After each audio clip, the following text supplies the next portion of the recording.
Friends, అత్యవసర వైద్య సహాయం ఇచ్చే అంబులెన్స్ ఆరోగ్యంగా ఉందా?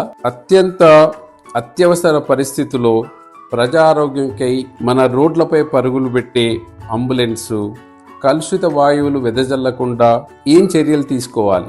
ఏం చేస్తే అంబులెన్స్ సురక్షితంగా ఉంటుంది? ఆ అంబులెన్స్ వచ్చేటువంటి వాయువులు ఆల్రెడీ పేషెంట్గా ఉన్నటువంటి పేషెంట్కి ఏ రకమైనటువంటి ఇబ్బంది కలగకుండా ఉండాలంటే ఏం చేయాలి? మార్గ మధ్యంలో అంబులెన్స్ ఆగిపోకుండా ఉండాలంటే ఏం చేయాలి? వేగం తగ్గకుండా ఉండాలంటే ఏం చేయాలి?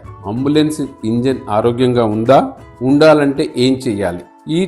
ఈ ప్రశ్నలన్నిటికీ ఎలైట్ ర్యాపిడ్ గ్రో వారు ప్రస్తుతం మీ అంబులెన్స్ ఇంజన్ క్లీనింగ్, దీన్నే కార్బన్ క్లీనింగ్ అంటారు, జర్మనీ వారి టెక్నాలజీతో మన కరీంనగర్ లో ప్రారంభించారు. ఈ అవకాశాన్ని కృష్ణా డయాగ్నోస్ సెంటర్, ఇప్పుడు మీరు చూస్తున్నారు కదా, వీరి అంబులెన్స్లని క్లీనింగ్ చేయించుకుంటున్నారు. మీరు కూడా చేయించుకుంటారా?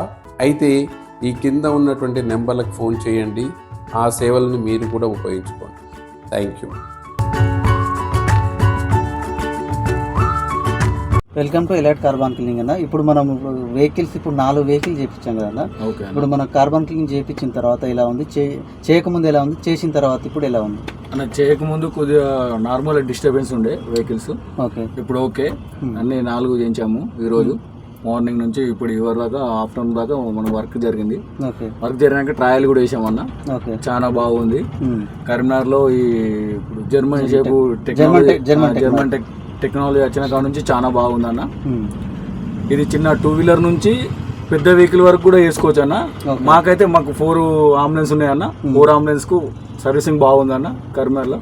ఓకే, ఇప్పుడు వేరే వాళ్ళకు కూడా మనం సజెస్ట్ చేసుకోవచ్చు. ఇప్పుడు అని చేసుకోవచ్చు, ఫ్యామిలీకి ఎవరికైనా చేసుకోవచ్చు అన్న. మాకు ఏ బండికి ఏమైనా వెహికల్ కి ఏమైనా ఇబ్బంది ఉన్నా కానీ మీకు కలుస్తామన్నా, మీకు సంప్రదిస్తామన్నా.